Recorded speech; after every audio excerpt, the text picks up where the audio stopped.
तो भाई अब 2025 की नई लड़ाई देखने को मिलेगी, वो होगी स्नैपड्रैगन 8 एलीट Gen 5 की। हाँ जी यार, पहले तो स्नैपड्रैगन से पूछना चाहता हूँ, तुम कहाँ से नाम मतलब करण करते हो, ये किधर से लेकर आते हो तुम ये नाम जो है। पहले मतलब 8 Gen 3 चल रहा था, हमें लगा 8 Gen 4 आ जाएगा, तुमने 8 एलीट कर दिया।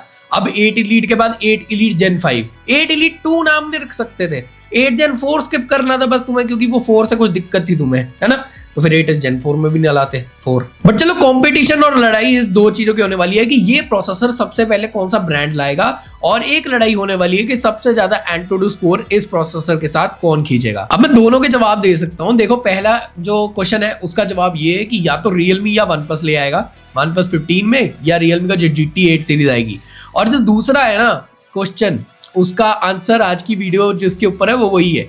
पहला फोन या लगा लो लौता फोन जो सबसे ज्यादा एंटुडू स्कोर देगा, जो जीतेगा, वो होगा iQOO 15। देखो यार, तुम पीछे हिस्ट्री उठा लो, जितनी बार भी जितने प्रोसेसर्स के ऊपर फोन आते हैं ना, उसमें iQOO बाजी मारता है एंटुडू देने में, क्योंकि ये गेमिंग को इतना ज्यादा ध्यान देते हैं, इतना फोकस करते हैं ना, ये बेस्ट परफॉर्मेंस निकालने की कोशिश करते हैं, और एक अलग से चिपसेट भी डाल देते हैं जिसे सुपर कंप्यूटिंग चिपसेट बोलते हैं ये अपना, और ये इस बार Q3 हो सकता है।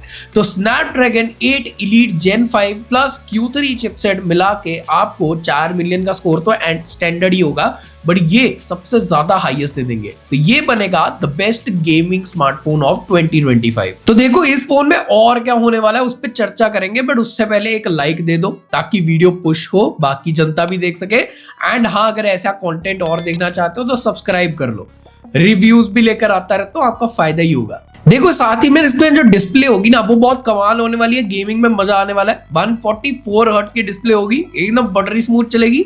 6.8 इंचेस की बड़ी वाली डिस्प्ले देखने को मिलेगी, और ये 2K वाली होगी, यानी कि क्वाड HD+। देखो, 2K डिस्प्ले ना बहुत कम ब्रांड्स लेकर आते हैं, और मैं तो अभी हर एक ब्रांड को बोलूंगा, जब तुम फ्लैगशिप डिस्प्ले दे रहे हो ना, मतलब फ्लैगशिप फोन ला रहे हो, तो डिस्प्ले भी फ्लैगशिप ही होनी चाहिए, पर 2K डिस्प्ले तो होनी ही चाहिए। और आज तक एक मेरे को लगता है सोनी है, जो कि इंडिया में आता भी नहीं है, जो कि 4K डिस्प्ले दे चुका है यार।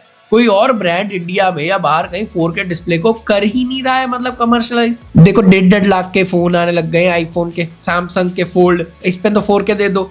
चलो, iQOO 15 की जो मैंने आपको डिस्प्ले बताई क्वाड HD+ वाली, ये आपको देगी LTPO के साथ, और LTPO यानी कि ये एकदम प्रॉपर 1 to 144 हर्ट्ज तक जा सकती है। अब देखो, प्रोसेसर तो तगड़ा ही है, LPDDR5X भी होगा, और UFS 4.1 देखने को मिलेगा। तो जो हार्डवेयर है वो गजब का है, और यार गेमर्स की तो एकदम से लॉटरी है। देखो, जब हम गेमिंग की बात करते हैं तो गेमर्स को चाहिए होता है लंबा बैकअप, तो यहाँ पर 7000 mAh की बैटरी होने वाली है, और भाई 7000 mAh के साथ साथ 100 वॉट की चार्जिंग भी होगी। पर इसके साथ साथ सबसे बड़ी चीज जो होगी वो होगी बाईपास चार्जिंग। आज के टाइम पे मैं गेमर्स के लिए बड़ी बैटरी नहीं देखता, मैं देखता हूँ बाईपास चार्जिंग होनी जरूरी है, क्योंकि जब हम गेम करते हैं ना, 7000 mAh भी कभी ना कभी आएगी ना नीचे।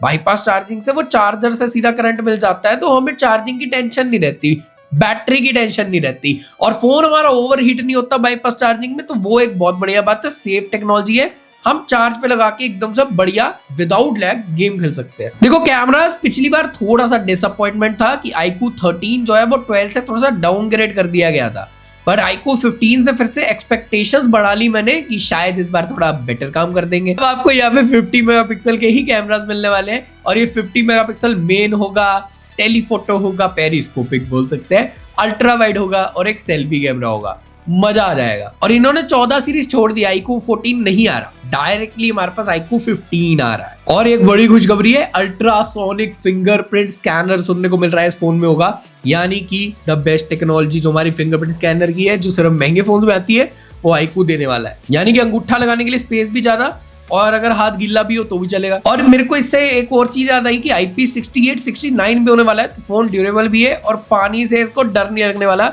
पानी को ये छू सकता है, उसमें डूब सकता है, और नहा के वापस भी आ सकता है, जल पर आए ये। बाकी देखो, एक सबसे बड़ी खुशखबरी जो इस फोन के साथ होगी वो होगी कि Android 16 तो मिलेगा, पर शायद फन टच नहीं मिलेगा।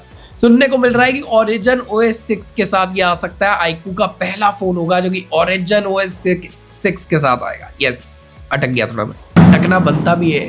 तेरी भाई बॉम्ब फोड़ दिया बे, आवाज आई तुम्हें? बाहर बॉम्ब फूट रहे हैं iQOO के नाम पे। तो देखो, हम फन टच से काफी परेशान थे, फ्लैगशिप एक्सपीरियंस लगता नहीं था, तो वीवो ने हमारी बात सुन ली, X300 सीरीज, और ये वाले फोन में finally Origin OS is coming to India।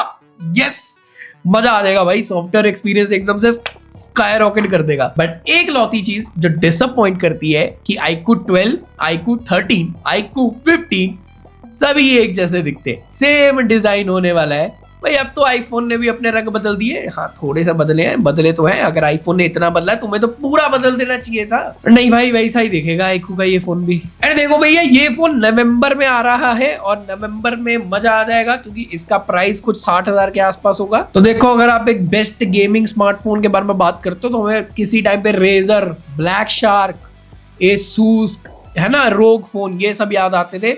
But आज के टाइम पे जब हम गेमिंग की बात करते हैं तो बढ़िया स्पेक्स के साथ iQOO याद आता है।